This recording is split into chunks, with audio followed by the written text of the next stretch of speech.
We're live from our studios here, number 35, John Hammond Street in Accra. Hello, good afternoon to you. Welcome to the Midday News here on 3FM 927. Also on all our social media platforms at 3FM 927. Coming up this afternoon, security operatives in Boko are alleging being targeted by the feeding factions. We'll hear from one of them in an interaction with one of my colleagues. Also, Upper East Regional Minister is meanwhile appealing to security personnel not to abandon their post.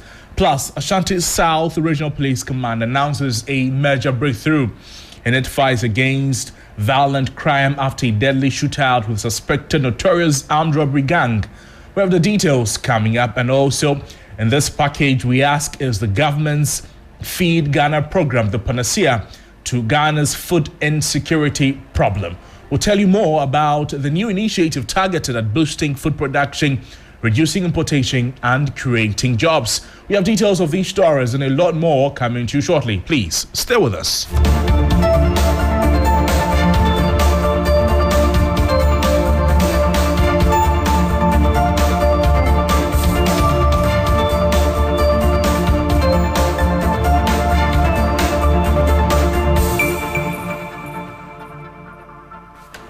You're reminded that we're live also on all our social media platforms at 3FM 927. Let's start off the afternoon with the security operatives in the troubled town of Bokua crying out for help as they bemoan what they say is a targeted attack on them. The Boko conflict, spanning decades, has deteriorated over the past few weeks, with at least 3 persons killed in the last 24 hours, and the numbers rising over the last few months, with essential workers fleeing the town being deserted. Security operatives sent to deal with the escalation. 3FM understands, and now the targeted group. An officer who spoke anonymously to my colleague Mawin Egbeta said they cannot even buy water for their camp. For anonymity purposes, this is the voice we'll play to you as the voice of the security officer who spoke with my colleague Eric Mawin Egbeta. I'm listening. So I'm just putting this across, and with time, I'll take much time and talk to you. I'm on duty right now. Sure. But I'm just talking. We are demoralized. Everybody is scared. Wow. We cannot move out. We cannot go anywhere. We just want to go buy water for the officers. We cannot go. And there's nobody you can report to, like superiors who can help out. Like nobody comes around to do. We are just tired. We are tired. Joseph is my former classmate. He used to be my classmate at University of Ghana. Oh. And I've been keeping this to myself for long. But I feel like today I'm tired. At least I should try and say something. And so that's the voice, or the muffled voice, of one of the officers in the Boko area, speaking with my colleague Eric Mawin Egbeta, clearly saying that they are tired. Now they feel that they are now being targeted.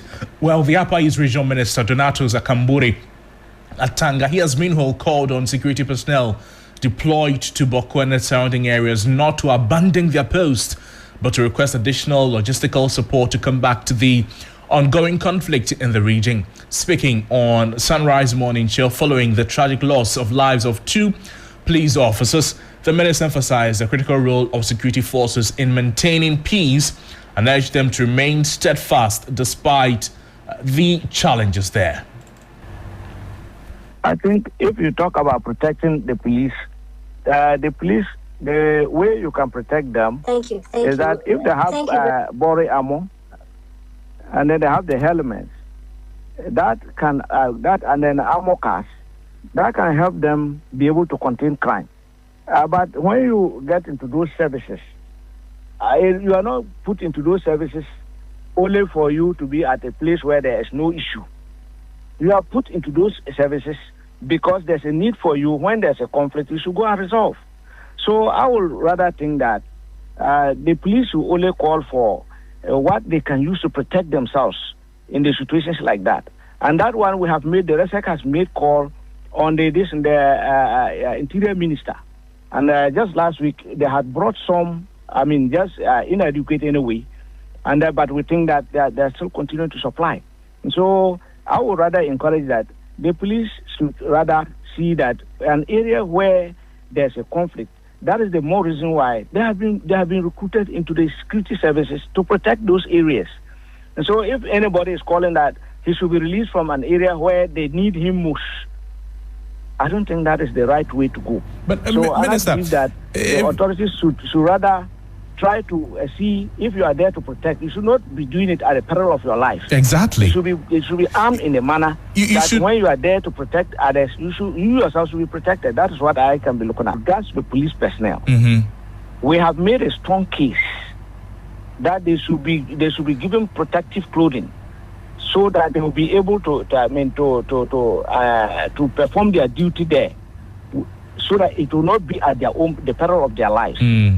And so just last week, 2 armor cars came in, and then I understand there are some other equipment. So these are not items that you can be mentioning on radio. Mm-hmm. So because for security reasons, but they are trying to respond to those things so that they will be able to contain the robbery issues over there. But I am saying that it is rather unfortunate that when there's a place that you need the service of the personnel, they rather will call and say that they should let them leave the place. They should rather call and say that they should try to provide them all the necessary equipment that will make them defend the people or pursue their career without doing it at the peril of their lives. That is my position on the issue. That's the voice of the Upper East Regional Minister, Donatus Akamogri Atanga, speaking there. Well, the minister has also said calls for state of emergency, for the declaration of a state of emergency in the area, those calls are immature. Let's speak to Adib Sani, a security analyst on the back of this. Mr. Sani, thank you so much for holding the line for us. Now, we have seen 2 policemen killed in what the police statement is saying is a robbery incident. Now, my question to you is, from residents themselves now to police officers, how worrying is this issue? Well, I think the police was so quick to come out with a statement. I, as a criminal researcher, feel a lot more investigation should have been done for the police to draw conclusion. Because as it stands, it becomes very difficult to tell whether it is a robbery incident or it is related to the chieftaincy dispute. Because I do know that there are cases where hitmen would go into a house, kill, and make it look like it was a struggle, because they would destroy the items in the room.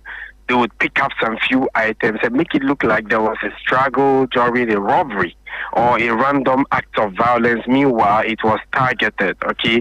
So a whole lot of complexities go into this, but surely it is very worrying. It beats my imagination how those 2 young looking, I've seen their pictures, gentlemen can be killed in such a despicable, such a dastardly and very gruesome fashion. I've seen the videos, and trust me, I regretted even seeing the videos because I was ambushed. Someone sent it to me.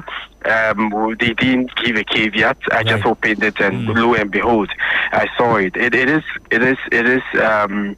shocking, and I'm hoping that the police would conduct, together with other security services, an elaborate investigation into the matter and the perpetrators brought to book. Right. But I've always indicated, Crosby, that, you see, beyond the chieftaincy, there are criminal elements. I'm not saying what happened is a case of, criminal actors. It can be anything, okay? But there are persons who are taking advantage of the whole conflict to perpetrate other forms of criminality. I remember some time ago, I had a meeting with the then National Security Minister, Honorable Albert Kandakba, and he explained, particularly on a certain incident where someone was killed, only for investigation to reveal it was land-related. It was a land dispute within the same family, okay? Right. So we need to be very cautious in order not to inflame passions and in order not to push people into staging retribution. Adi, will calls for the declaration of a state of emergency in the area, will those calls be justified? Now, that is despite the fact that we have curfew in the area and it seems not to be working. The curfew is almost the same as a state of emergency because surely movement is limited. At 6 p.m. you are asked to go inside and only come out at 6 a.m. It's very similar to state of emergency. But one thing is for sure, state of emergencies don't solve the issue. It is only an opportunity to stop the belligerence whilst you explore other options. So for anyone to think that a state of emergency is what is going to solve this, then the person doesn't really understand the dynamics in the area. So sure, if the state of emergency has to be imposed, why not?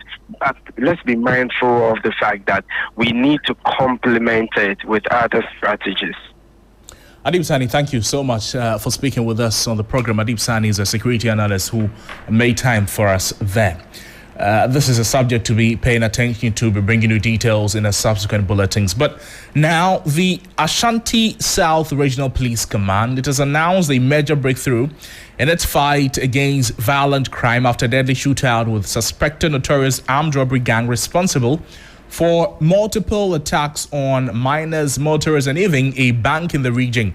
4 suspects, the robbers, they have been gunned down at Sanfo as part of efforts to bring crime down. The police in the region say they will continue to pursue criminals and the accomplices to ensure the safety of residents. Ibrahim Abubakar is joining us with more details after a press briefing at Bekwa. Ibrahim, thank you for joining us. What more have the police been saying about these operations?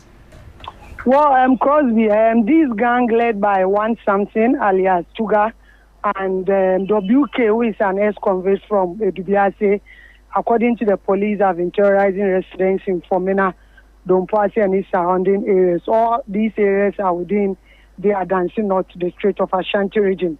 And between February 15 to when they were killed, that was on April 12, they have committed or they are suspected to be involved in about 6 major robberies within the district alone.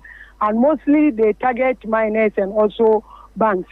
For instance, on February 15 they are suspected to be the ones who ambushed some miners traveling between Agugoso and Nadukwe. They shot at their victims and made away with gold worth 150,000 cedis. Then on February 16, another attack on mining sites. This around, there was even a police shootout, and they ended up shooting an officer, and they even stole his AK-47 rifle and an amount of 200,000 Ghana cedis. Then on March 14, they also attacked some Chinese miners. April 5, they attacked 2 small-scale miners at their site, shot at them, and also made away with gold worth 80,000 Ghana cedis. Then on April 10, they attacked the Adansi Rural Bank. This time around, they stole unspecified amount of money and also stole 2 pump-action guns that belonged to the security there. On April 11, some 7 passenger vehicles were also attacked around Akrokere, around Kwanta stretch, and the passengers were robbed. So on April 12, the police said upon their intelligence, they tracked these suspects down to Sanfo, where they saw them, and upon seeing them, these suspects started firing at them. So there was a fierce gun battle that ensued between them and resulting in the shooting of 5 of these suspects.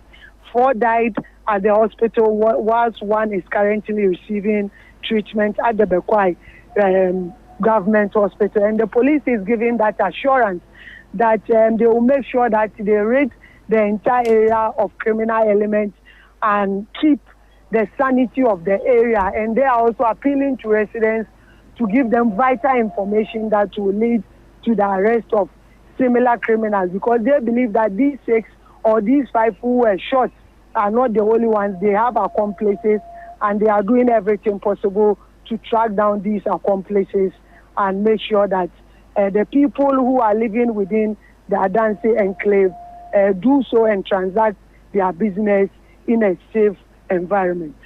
Ibrahim, thank you so much for that detailed reporting. Ibrahim Abubakar is our Ashanti regional correspondent speaking with us there.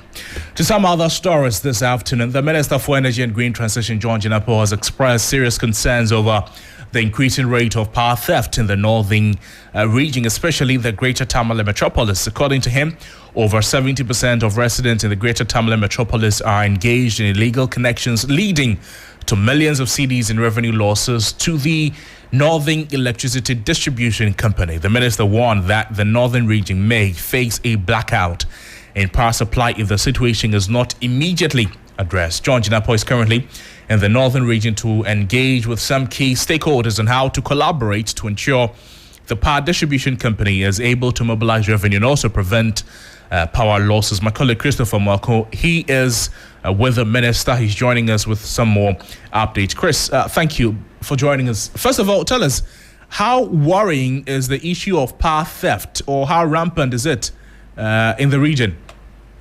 Yes, so Crosby, I can confirm to you that according to the power distribution company, that is the Northern Electricity Distribution Company Limited, the power theft situation in the region is very severe because a lot of illegal connections ongoing in the region, especially the Tamale metropolis, leading to revenue losses for the company. Last year, there was a mass illegal connection detection team led by the Northern Electricity Company Distribution, where most houses were identified as using illegal connection, and so the company took most of them to court and they were fined some money. So according to the minister, this time round they are going to ensure that revenue mobilization is enhanced,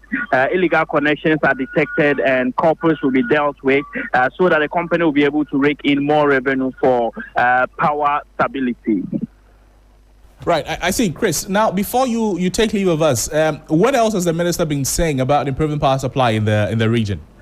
Yes, so first of all, there are some two substations that are being constructed to enhance power supply in the northern parts of the country. One at Adobili, around Lamashego in the Greater Tamale metropolis. So when this project is completed, they will hook areas like Salaga and other communities within the Tamale enclave to this substation, so that it will enhance the power supply to ensure stable power distribution to the area. We also know about the power supply from Tamale, Yendi, Bimbila up to Ketekrachi in the Bosa region, and so the minister is also giving the assurances that all these substations will be worked on to enhance power supply. But the issue of illegal connection, which is a major concern for the minister, is something that he's engaging stakeholders this afternoon.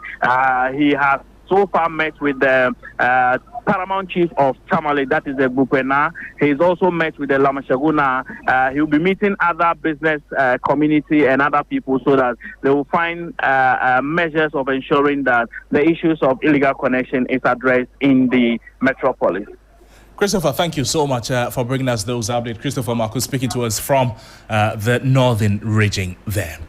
Now, President John Dramani Mahama over the weekend, he launched government's flagship agricultural program dubbed Feed Ghana program.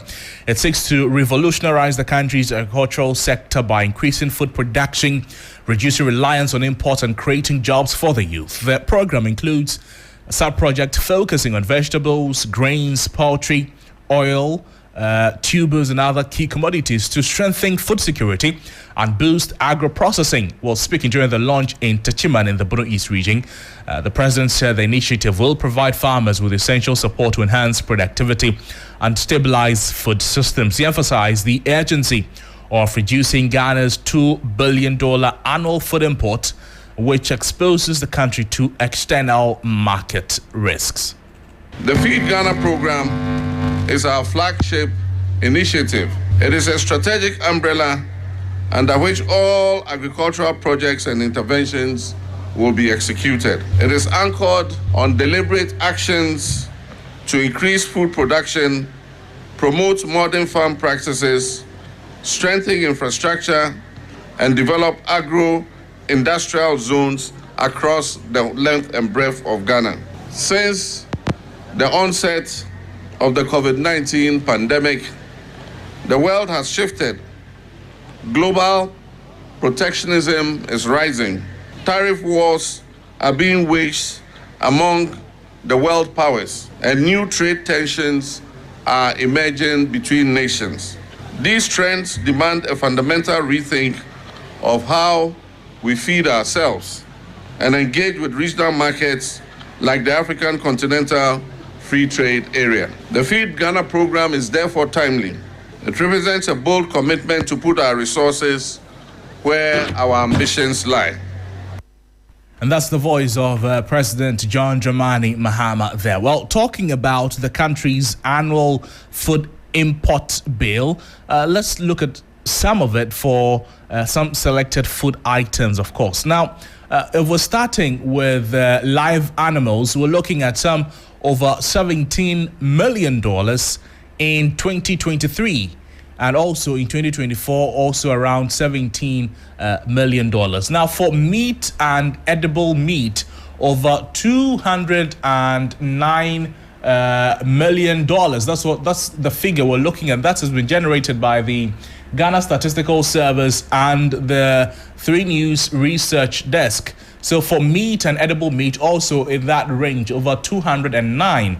Now for dairy produce, that we're looking in essence of some $70 million. For edible vegetables, tomatoes, garden eggs, onions, and all of that, we're looking at some $9 million. In fact, we're looking at $9.6 million from 2023, and an increase to over $12 million in 2024. So in 2024, looking at some $12.3 million. Now to edible fruit, $44 million in 2023. For 2024, we're looking at a reduction of about $2 million, so $42 million in 2024. Now to coffee and cereals. For coffee in 2023, the import expenditure of the import bill, it stood at $8 million. But look at this, as it went into 2024, it ballooned more than twice the amount, close to 3 times the amount, to over $21.8 million. That's a huge jump. Now cereals, $301 million in 2023, but in 2024 reduction to about $256 million, and that's according to the Ghana Statistical Service and the 3 News Research Desk. So this is Ghana's food import expenditure, Ghana's food import bill, and on some selected products from live animals, meat and edible meat, dairy produce, edible vegetables, edible fruit, coffee, and cereals there. So if you didn't know, now you have an idea what we are talking about. Let's do some other stories this afternoon. And several hectares of arable lands have been destroyed, pushing several thousands of smallholder farmers out of business. More farmers are on the verge of losing their investment, a situation that can threaten Ghana's food security should illegal mining continue at its current rate. Correspondent Akwesiado, he'll be joining us with some more details on this disturbing development of this threat. Akwesiado, if you can hear me, thank you so much for joining us on the program. Can you give us an idea of how many farmers have been directly impacted by illegal mining in these regions? Okay, thank you, Crosby. So we're talking about several thousands of farmers across the country, but those that have been heavily affected are farmers in the central and western region. And this is not just the peasant farmers who are raising this concern, but then women in agriculture are also raising a similar concern, because according to them, over 1.2 million of hectares of farmland have been completely taken over by illegal miners. What it means is that these lands can no longer be used for agri purpose unless they are reclaimed. And then there are some of these farmers whose farms were possibly taken by the illegal miners. It means that they had no compensation from the miners, and so they've lost virtually their livelihood and their capital. There are several other farmers who are more likely to be affected in the coming days, and so they are very concerned and calling on authorities to act. Well, while authorities act, what steps are they taking to address the ongoing destruction of farmland and prevent further loss? So we know mostly these farmers are helpless because these are smallholder farmers. One, they do not even have that kind of huge capital. And then two, it's very difficult. Even those who do large-scale farming find it difficult in dealing with these illegal miners. Talk of these smallholder farmers. And so they appear to be helpless. So all that they are counting on is for government to make intervention on their behalf to ensure that their livelihood is protected. And finally, Akwasi, and you've engaged the president of the Peasant Farmers Association of Ghana. What has he also been saying? So I've been speaking to Awal Webia, who is the president of the Peasant Farmers Association of Ghana, and they would want government to, one, protect their farms for them, and then two, they are raising concern that in the whole of this country, we do not have reserved lands for agri purpose. And so they would want government to map out specific areas for the purpose of agriculture, so that those areas would be protected lands that would not have illegal miners or any other persons invading those areas unless it is for the purpose of mining. They would want activities on illegal mining activities in and around all water bodies to cease forthwith, because according to them, they can no longer source water from many of the rivers for their farming activities. Akwasiado, thank you so much for joining us with those updates. Akwasiado speaking with us also on the subject there. This is still the Midday News on 3FM 92.7. There's more news on our website, 3news.com. But before we take leave of you, this afternoon, the Accra High Court has ordered prosecutors to expedite investigations in order for the plea of Uchechukwu Chima to be taken after being on remand for weeks. Now, the 56-year-old is standing trial after the Narcotics Control Commission operation led to the discovery of some 192 kg of cocaine and 0.42 kilograms of heroin worth some $2.1 million. Lord Edwasare has been in court. Let's touch base with him with some more updates. Lord, thank you for joining us. Briefly, what has been happening in court today? Right, Crosby, so like you stated, the 56-year-old Nigerian, I should add, he was held before the court this almost noon. We did not know the charges that have been proffered against him, because when the case was called, the lead prosecutor in the matter, a state attorney, told the court that he had just been served with a report or document from the Ghana Standards Authority, and so they were pleading for more time to be able to file new charges on the accused person. But at that point, the judge in the matter was not too pleased, because she indicated that the accused person, Okechukwu, he's been in remand of the NACOC for weeks, and they've just been parading him back and forth without a bail. And she indicated that they have the power to, as it were, grant him bail. So she didn't understand why they kept bringing him to the court, to make it seem as though the court is the one that did not want to grant him bail. So once he cautioned and then ordered the prosecution to expedite their investigation so that the plea of Okechukwu can be taken, because at the time the charges have not been read in court. He does not know the charges leveled against him, and so his plea has not been taken. And so thank you. And that's my colleague Lord Edwasare speaking with us there, ending the midday news here on 3FM 92.7. But there's always more news on our website, 3news.com. My name is Noble Crosby Annan. I'll be back shortly with business news. Stay with us.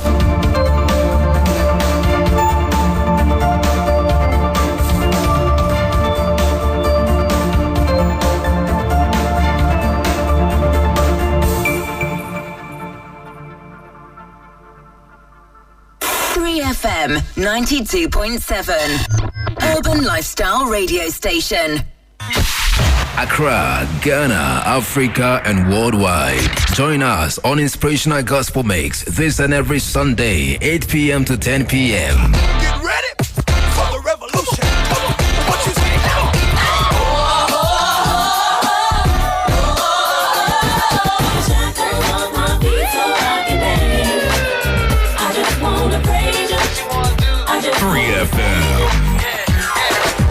King of kings and Lord of lords, lover of my soul, Jehovah, one and only God. I am Jesus Christ, the Holy Lamb. Come for you are, come for you are, come for you are. What is your favorite scripture? Well, my favorite scripture is Romans 8:28, and it says, all things work together for the good to them that love the Lord. Kwame, that is absolutely my favorite scripture. Yes, your Inspirational Gospel Mix, a moment to get inspired with the best of inspirational songs and interviews to get you prepared for the new week. Every Sunday, 8 p.m. to 10 p.m. with me, your big brother, Kwame Adu, mixing G, mixing gospel. You can't miss it. You are blessed as you listen. 3FM 92.7. I wake up early every weekday because of you, to keep you on top of your game. Yeah! You are at the center of our universe. That's why we make it a duty to serve you only the freshest, hottest news and entertainment. When you want it, where you want it.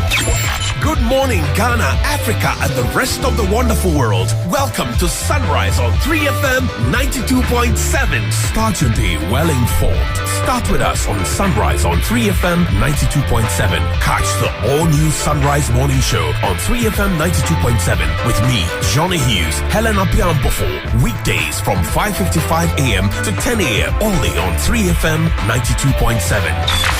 3FM, your urban lifestyle radio.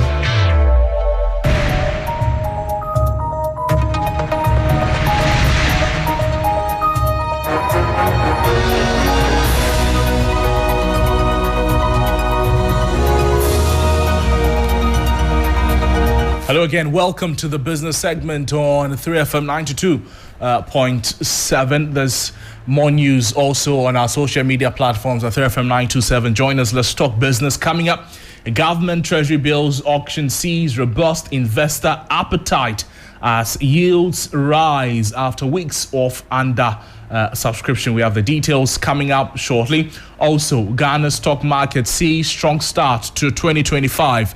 Sparking hopes and questions about economic recovery. Also, Ghana risks further currency pressure as $25 million needed for vaccine imports hits this year. We hear from the Health Minister, Kwabena Minta Akando, as well. My name is Noble Crosby Annan. Let's settle for the details right after this.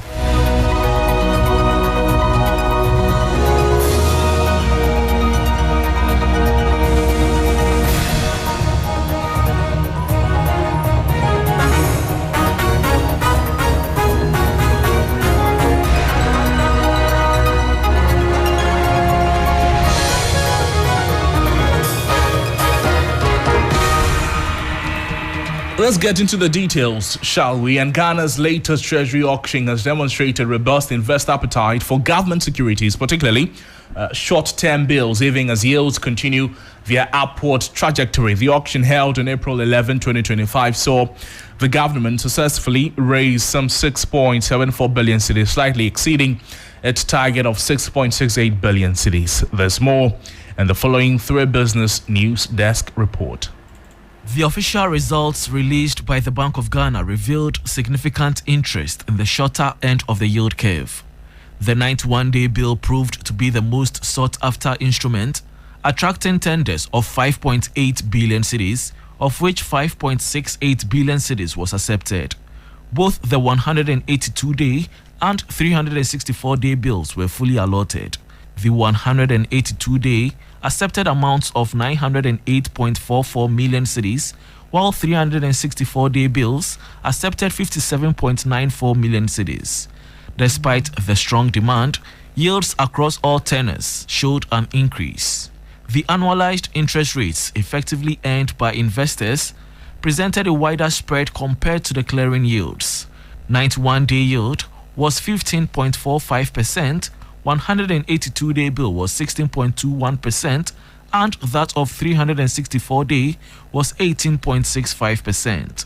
The auction results underscore the ongoing investor interest in government debt, albeit with a clear preference for shorter tenors amid an environment of rising yields and economic uncertainty.